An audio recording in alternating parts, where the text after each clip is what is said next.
Now that you're feeling very comfortable with the term referential integrity and table relationships, it's time to talk about something that will help you when it comes to data input, and that's a sub-data sheet.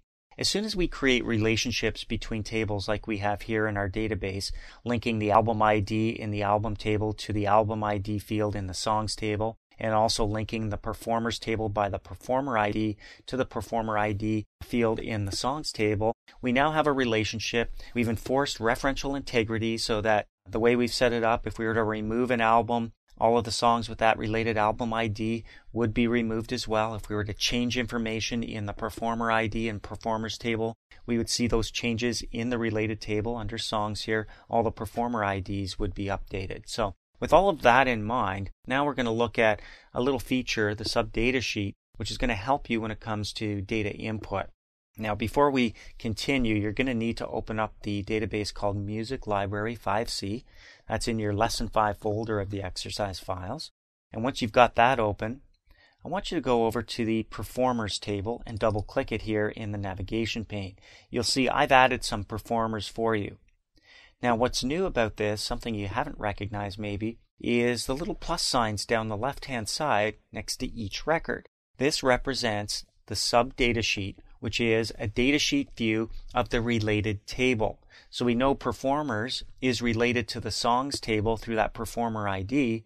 So if I click the plus sign here next to Boston, I'm going to see the sub-data sheet. Now there are no songs in here yet, but I can use the sub-data sheet to actually input new songs using this performer ID. Notice that there's no performer ID column. I don't need to put that in because it's related, and it will automatically be updated with this performer ID. I do need to put in the album ID though, and that I may not know off the top of my head. If I go over to the album table and double click it, you'll notice that all of the albums show up here with the album IDs, and here we go. We've got plus signs next to each one of these as well, representing the related table, which again is the songs table. So clicking the plus sign here next to Boston will display the song table in a sub-data sheet. Again, I don't have any songs input yet, but I could start inputting them here. Notice also that the album ID column now doesn't show up here, but there is a performer ID column. So this is just one way to help us with our data input to see more than one table's worth of data at a time.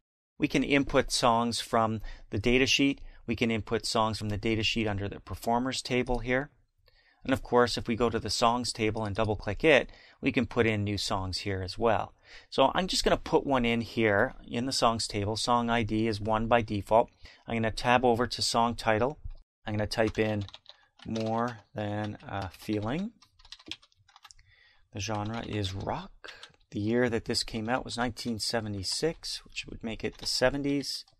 The performer ID, I know just from looking at the two tables, is 1. The album ID is 1. And when I hit tab, I'm on to a new record. Now I'm going to go back to the album tab up here.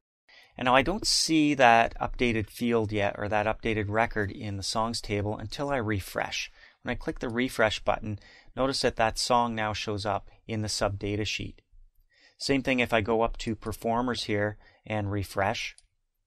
You can see I've got that song ID in there as well. Of course, refresh all would just update all of the tables and their sub-data sheets.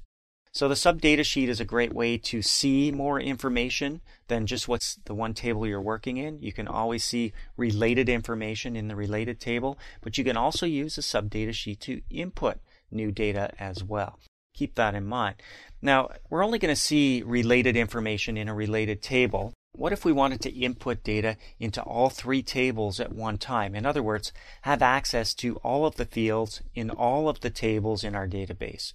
Well, that's where a query might come in handy. In the next chapter, we're going to dive into the topic of queries in great detail.